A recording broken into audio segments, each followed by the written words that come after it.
दुनिया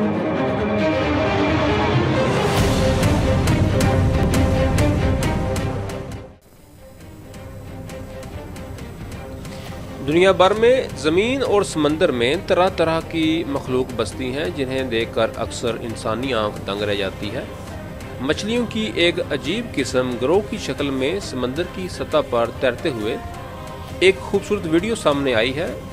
ड्रोन की मदद से बनाई गई इस वीडियो में देखा जा सकता है कि मछलियों की स्ट्रैंगरे नामी एक किस्म गोल की शक्ल में नीले समंदर के पानियों में सतह पर तैर रही है। मज़कूरा वायरल वीडियो सोशल मीडिया पर सार्फिन की भी तवज्जो का मरकज़ बनी हुई है।